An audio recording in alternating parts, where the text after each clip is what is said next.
Hello there friends, Mr. E here, and today to talk about some of the exclusive range weapons on the Skitarii, well, all of the exclusive weapons, exclusive range on the Skitarii. We have the Arc Rifle, we have the Galvanic Rifle, we have the Phosphor Pistol. Those will be the ones I'll be talking about here. I'll probably hit the other weapons, including the plasma gun, in a later video when I have access to it, just so I'm not overloading poor old Joe Plays Games or Jefficus with all these footage requests. So today we'll be taking a look at these. I want to break down exactly how they tick, as well as what sort of blessings and talents and synergies they're going to have with the talent tree, with the build, and theorycraft as to what is going to make these weapons the most powerful they can be in game.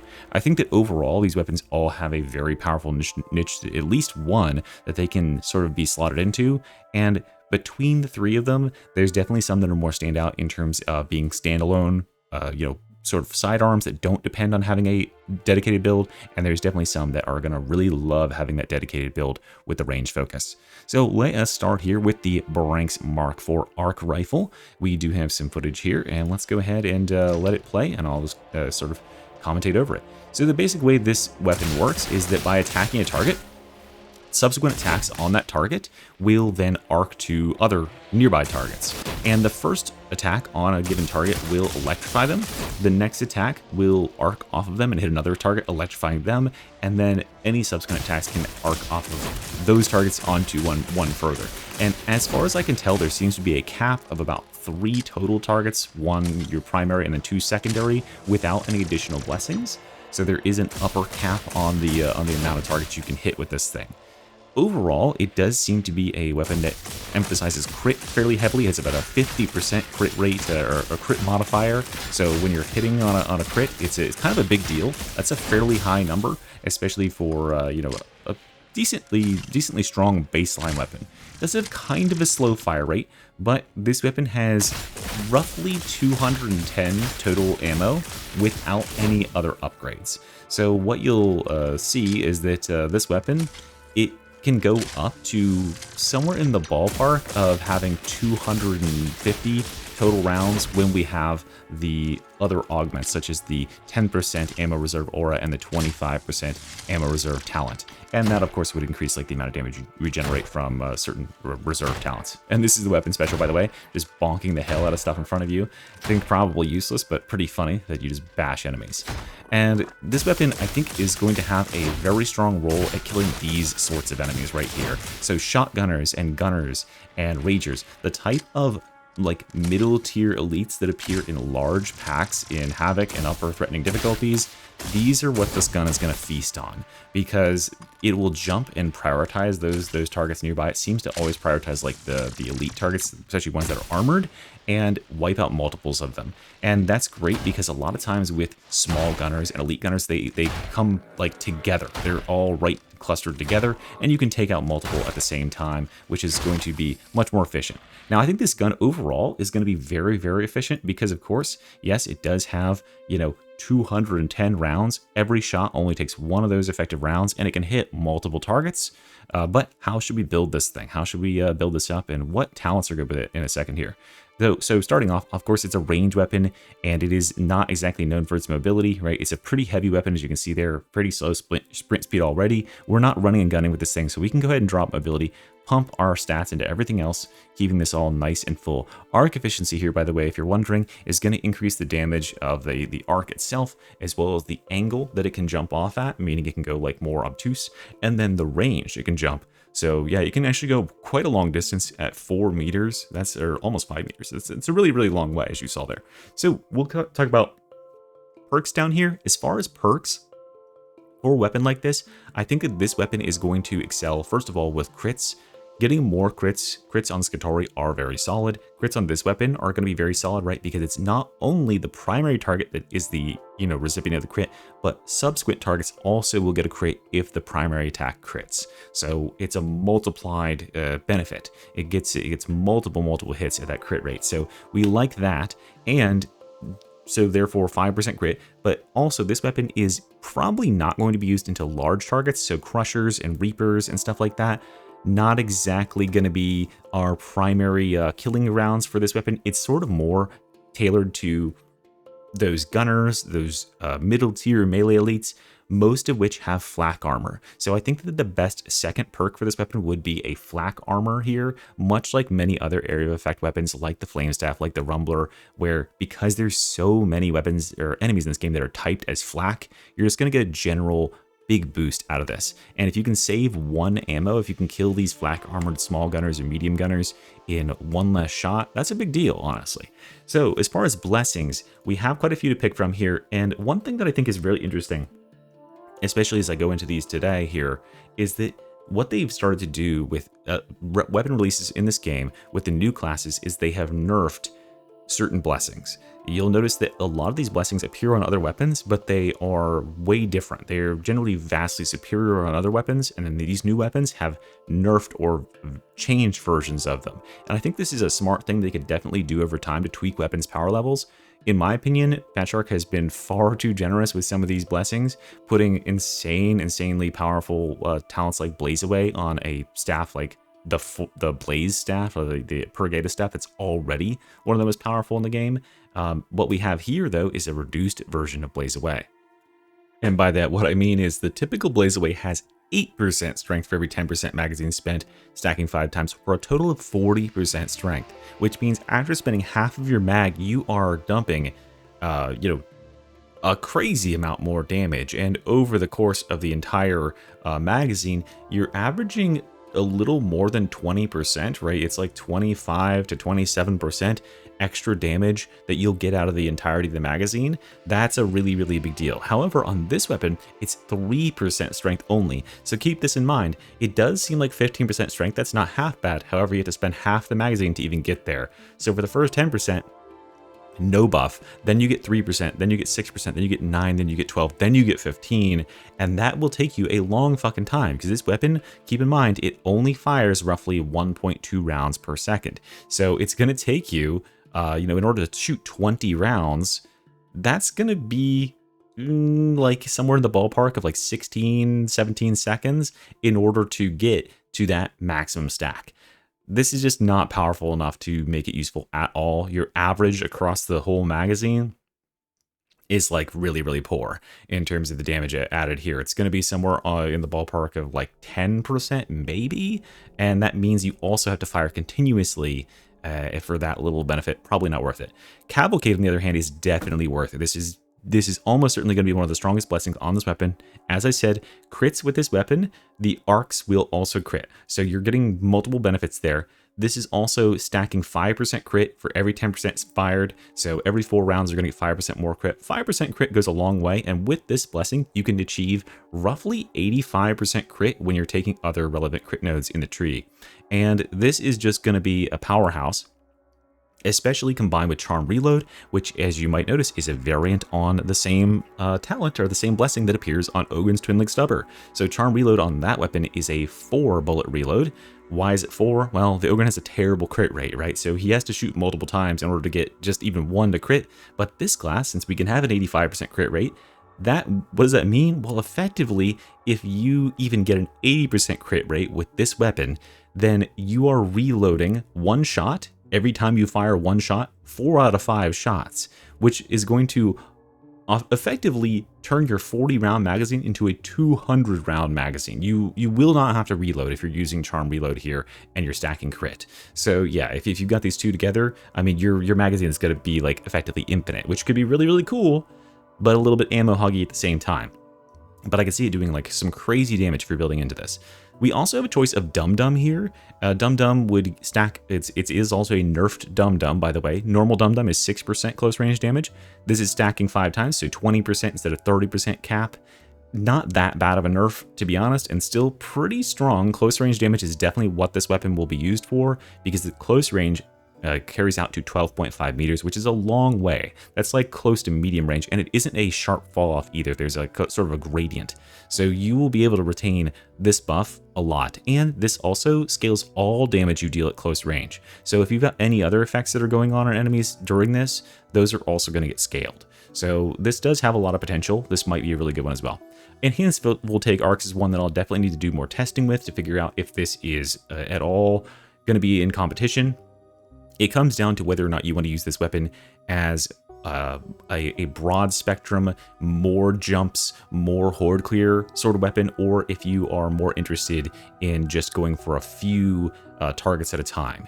And enhanced voltaic arcs here can give you 1 additional jump, because it seems like the cap on targets is like 3 with the current arc. This will jump it to 4, or maybe it's like goes 4 to 5, who knows. But then it'll give you more jump distance, another meter of jump distance, about 20% more jump distance, and more obtuse jump angle. So this might potentially be good, but it will require a lot of testing to see exactly how that works out, and I'll need the scoreboard to really get the truth on it.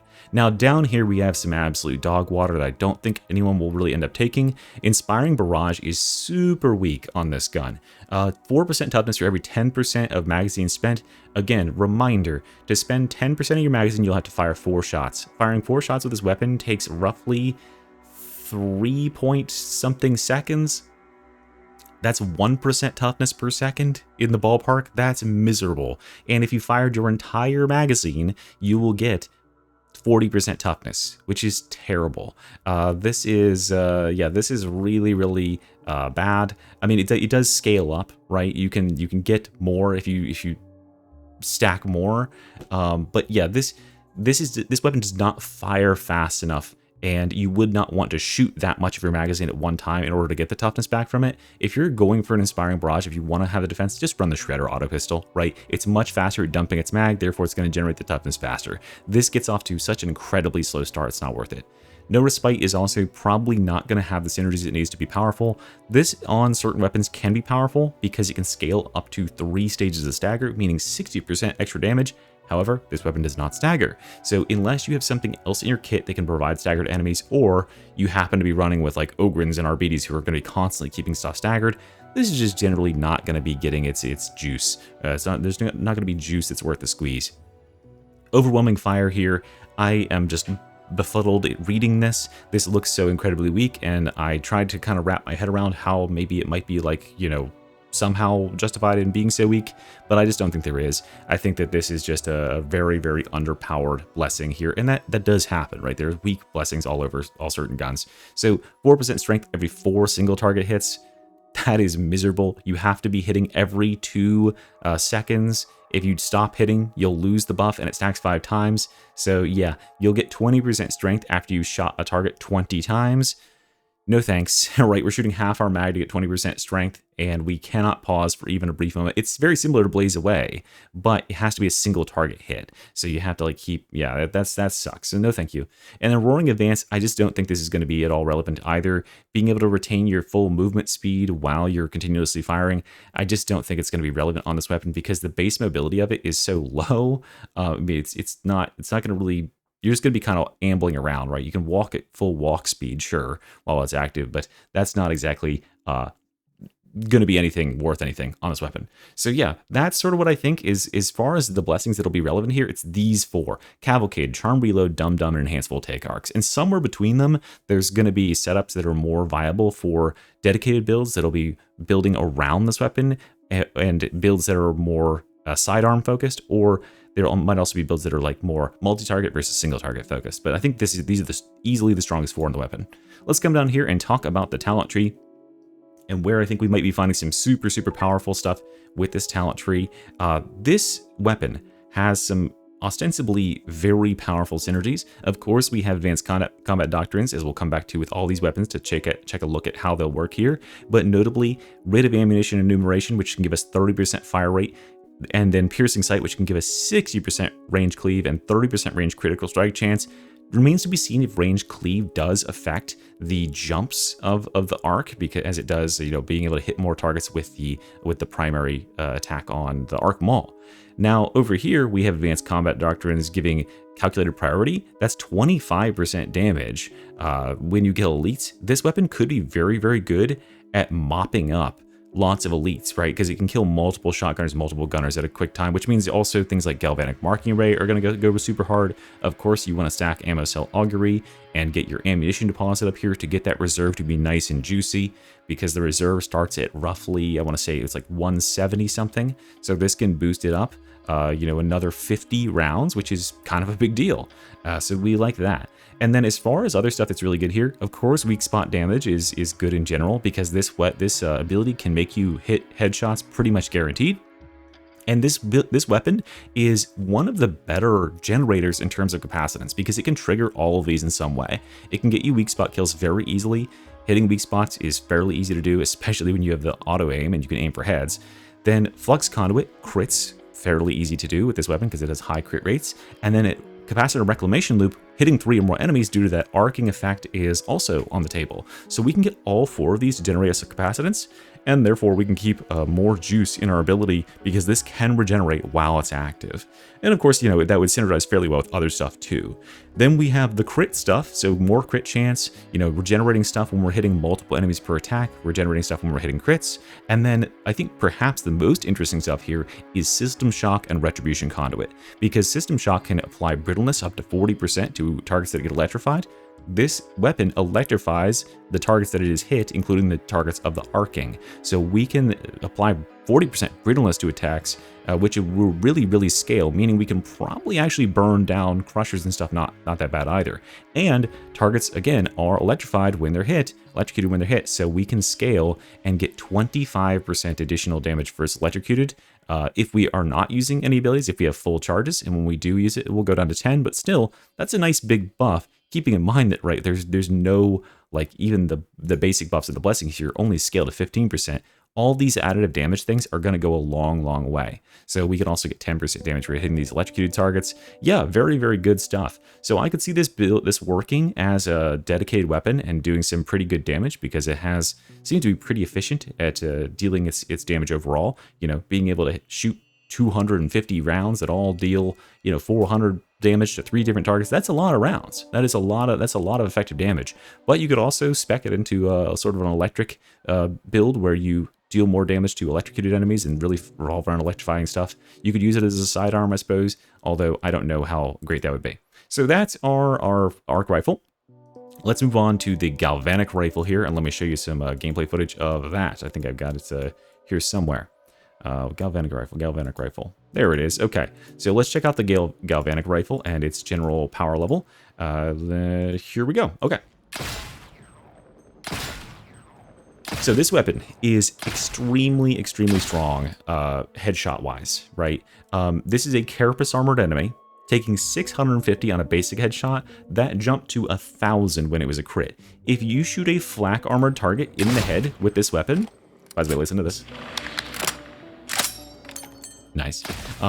If you shoot a flak armor target in the head with this weapon and it gets a crit, it does over 2,000 damage, which is a crazy, crazy amount. So this weapon is kind of like our revolver in that sense, but it does have a magazine and it's a little bit harder to handle than the revolver, I think. But yeah, notably here, I mean, looking at how we're drilling this this crusher, that critical headshot dealing 1,000, that's a big jump up. So yeah, this weapon is all about hitting headshots and hitting criticals, and you want to be speccing around it, right? It's somewhere between a revolver and the Vigilant auto guns, and my evaluation on this weapon is that I just don't think it has enough reserve ammo, would probably be my main complaint here.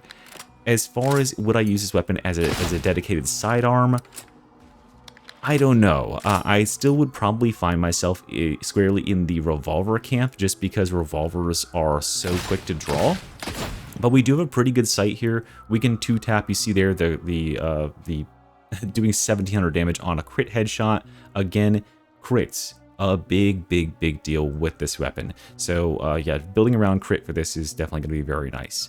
And I think that overall it's a very satisfying weapon. The weapon does have pretty good cleave as well and stagger, so it can go through multiple horde-based enemies. It does have man stopper as well, which effectively gives you infinite cleave, so you could just be like penetrating hordes. There you go. I mean, look at that, right? Popping a 2,500. I mean, literally, that's more than 2,500 damage, right? It's just insta-doming a flak armor rager with a crit, which is insane. That is a crazy amount of damage. So that is probably what we want to be building this weapon around, is crits and headshots. So of course, what are we going to dump here? Well, it's going to be the mobility, because As far as this weapon is concerned, we don't care about mobility. We do care about stopping power. That's a damage, finesse, headshots, and crits, ammo, and damage all around.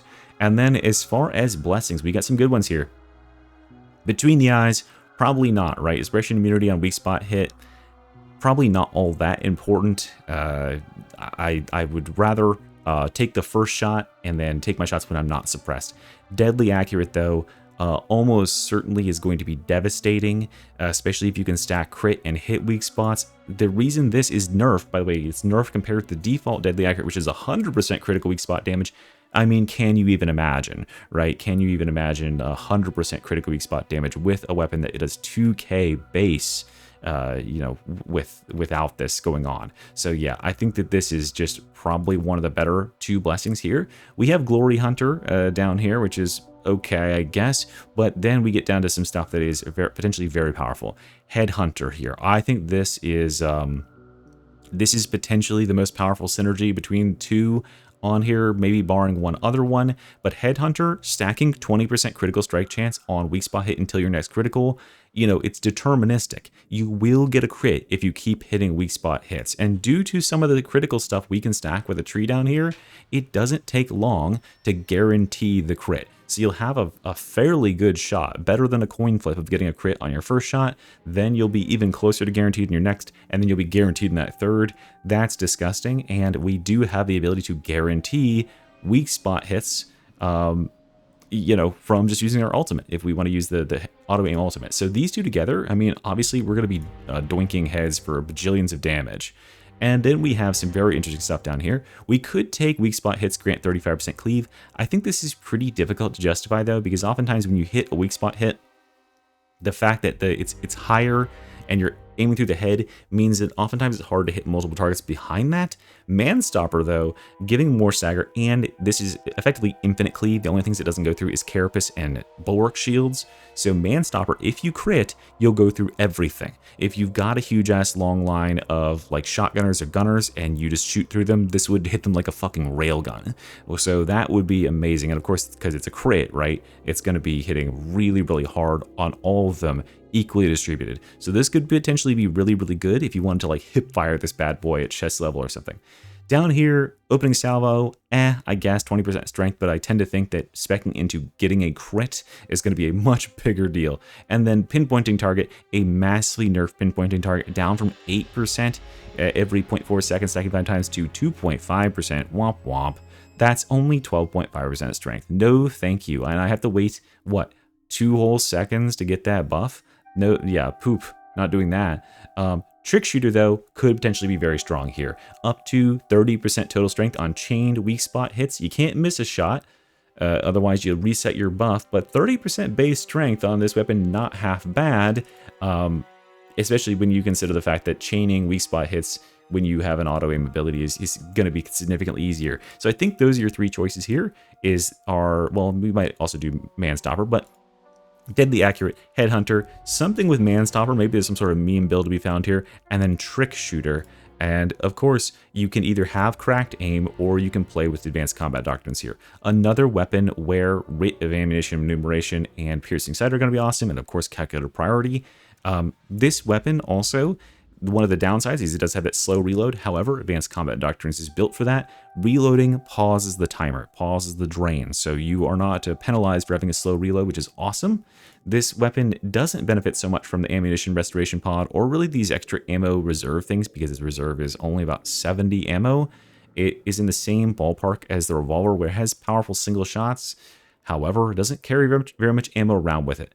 I tend to think that because this weapon has, I feel, less of a guarantee of one-shotting any given enemy that's pointed at, that it should have more ammo in the reserve, but that might just be me trying to power creep the game when I like to complain about that. But obviously, like the typical things here, like Galvanic Marking Array are going to be awesome. You definitely want to take this Sure Shot Cogitator Sync with 25% weak spot damage. That would be disgusting here. You could synergize this very well with stuff like Flensing Protocols, because this is, of course, a weapon where you could be standing way off and not really be in combat. If you want to go sniper mode, this will keep you nice and safe. You could focus on killing elites and specialists, stack to 8, get 12% additional critical strike chance, right? Be sniping for extra capacitance. This is probably a very good keystone with this ability. We don't have anything down here that's going to really focus on electrocution, so we can leave that out of the build. But of course, more crit chance and more just more like headshot stuff, crits in general over here. So yeah, a really well-rounded sidearm, I would say. It's pretty dependable. You just want to be hitting heads with it. You can certainly hit heads. It's got a nice iron sight to it, I would say. I don't think there's too much problem in tapping targets with it. However, is in terms of like, does it have any raw oomph that makes it like jump above other weapons? I don't necessarily think so, because you have the revolver that does a similar thing here where you can just absolutely use it as a hand cannon and ream dudes for like 4,000 damage on a crit, even through armor, using the hand cannon rending blessing. So yeah, you do have some stiff competition from the revolver there, but at least it's different, and it has of course peak aura around this weapon. Finally, let's go on to the weapon that I think I am going to enjoy the most here, which is the Phosphor pistol. So the Phosphor blast pistol, it has a small AoE of about 2.5 meters around its initial detonation target. You can see these targets that are nearby to what's being hit. They get very mildly illuminated, like that infested in the back there. So that's one thing you can notice. That illumination is a 15% brittleness effect, and it is a unique brittleness effect like the purple toxin on the blade of the Hive Scum Bone Saw. So yeah, this target right here, it's 15% brittleness applied to them, and every other target within that 2 meter radius, which is a small radius, but it's pretty good. This weapon doesn't hit too weak to start, and it can also apply burns, which of course are going to take advantage of that fire stack. Now, this weapon also reduces the hit mass of enemies by 45% when they're affected with that. And I think that probably the coolest thing about this weapon is you're probably not going to end up using it as a ranged weapon like specialty. You're going to end up using this weapon as a primer. You're going to be using it on targets in order to get them to be stacked up with either fire or to get their armor reduced with the brittleness, and then go in on them pretty dang hard. Because this thing can synergize, of course, with tons of other stuff in the tree. And yeah, so let's hopefully she shoots some of the crusher here. So as you can see, 249 the first hit, but then subsequent attacks after the third attack here, we're doing 349 on those hits, and then we're doing 437, right? So this is actually reducing the armor. The Phosphor is quite effective at reducing the armor there, and brittleness goes a long way on carapace targets, which is of course awesome.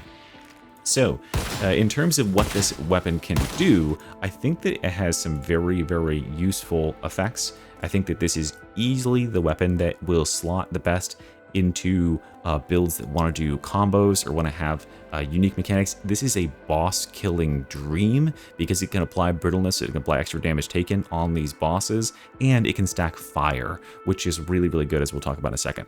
So yeah, let's start here. Of course, looking at these stats, which one's going to be the lowest? It's, of course, mobility again. I think you're going to be hard-pressed to find a mobility stacking range weapon on this class because it's not a very mobile class. But critical bonus, very nice here, right? Penetration, ammo, and damage all the way up. As far as perks, crit chance is definitely going to be good. Just getting more crits is going to be great for the blessings I'm going to recommend here. But as far as a secondary perk, I think that this is going to be an excellent monstrosity killer weapon thanks to its burn blessings. So unyielding could be not half bad here. It'll be great at taking out Reapers and Bulwarks because it can just kind of like plink into them and do a lot of damage to their unyielding flesh. So the unyielding could be very solid. I think that yeah, that's probably where I'll just generally be placing my Phosphor blast pistol's investment. And then let's talk about blessings here. So we got some very interesting blessings to work with. Crucian Roulette, so 6% critical strike chance for each expended round in your weapon. Let's go back to the footage, by the way, here and show the what's the base ammo we got. The base ammo looking very similar to the revolver, by the way. We have 72 in the mag with a 6-round chamber, so it somehow beats out the revolver. They finally remembered how to, I guess, the tech priest can remember how to put six shots in a 6-shooter. That's cool. So we can get on that last round a 30% critical strike boost without having to like aim or wait or anything, which is good. So that's going to be nice. What this means is, yeah, like you can put this weapon in your backpack and have it with like 2 shots left in the mag, and you'll have 24 and then a 30% critical strike boost on those last 2 shots, which is a pretty big buff, especially when we're considering like, you know, how good crits are. Plus, like we have the critical bonus, which is going to upgrade the damage that crits do and the crit rate. Glory Hunter, pretty weak here. We probably don't want 25% toughness on elite kill. And hand cannon has been massively nerfed. 15% rating on critical hit is miserable here. I think that Fat Shark is very much steering the boat. They are veering away from rending like super hard. They do not want classes to have this stuff. The default hand cannon on the revolver, the Zerona revolver, is 60%, and that's down nerfed from, I think it was 90% originally, so this is disgusting. This is pitiful. Do not take this. But Infernus, though, Infernus is going to be the best blessing on this gun, I promise you. 5 burn stacks on a critical hit to a maximum 15 stacks. So, here's the thing I want to point out here. So, Infernus, on other weapons, on Recon Las Gun and Las Pistol, it stacks to 12 stacks, right? 12 stacks of burn is already quite a bit. 15 stacks is only 1 stack away from the cap of 16 burn stacks. And this weapon is applying a debuff of 15% brittleness to this target, while they are then burned for potentially up to 60 or 15 or 16 stacks, right? So what you would do with this, if you want to go into a boss, is just go ahead and tap them 3 times, or tap them however many times. You have 6. If you shoot 6 shots at a boss, I think it's almost like statistically guaranteed you would crit 3 times, which will stack Infernus to 15, and then you have your Servitor drone. So your Artificer Server Skull's basic attacks apply burn. They apply 1 stack of burn. So that's going to push you to 16 stacks, and it attacks frequently enough that it'll keep those 16 stacks capped. 16 burn stacks does a lot of damage. So we can just put this on a boss and then stay on the boss with the drone, and they will just burn the entire time. So this is a massive primer that enables you to start burns at, at cap the stacks and just keep them cooking. Manstopper here could be potentially good, because if you do crit, you can go through multiple targets, applying phosphor to all of them, so that could be pretty fun. We then have a very nerfed pinpointing target, definitely better than the one that's on the Galvanic, but probably not worth it, right? Aiming for 2 seconds to shoot 20% extra power, not my exact favorite. Opening salvo, only 20% strength, no thank you. The base strength of this weapon is really not what you want to be building around, because it isn't all that impressive, as you saw on those direct shots. It's more about the weakening of the targets, and the burn is going to do a lot. Powder burn here, 20% damage against suppressed, and more suppression and recoil and close range kill. No thanks, that's just too situational. And Showstopper, that chance for elites and specials to explode on kill, it just doesn't have very much effect at all. And then finally, Surgical. This will be our last one that I think is pretty good here. This is a guaranteed crit, however, you have to aim for 3 seconds to get it to be guaranteed, but of course it builds off of your baseline. So if you have a baseline like 40% crit, then you only need to aim for 1.8 seconds, or like 1.7 something seconds, in order to get it stacked to 100%, or you can just take your chances at a lower rank. But yes, Surgical here or Crucian Roulette will boost your crit chances a lot, and then Infernus will give you those juicy burn stacks, which I think are going to be the carry as far as dealing damage with this weapon. Now, it doesn't have a whole lot of reserve ammo, but that's okay, because I think it's going to be a primer for other sorts of damage. As far as building around it with advanced combat doctrines here, probably not, right? In my opinion, just because of the minimal base damage that it does itself. It doesn't deal anywhere near as much on a direct hit as you would do with the revolver with a similar amount of ammo. So if you wanted to go for advanced combat doctrines here, I would recommend building for the revolver instead, because you get the same amount of ammo, but you're going to be actually killing with the shots. This is sort of you're getting much more of a debuffer weapon here than otherwise.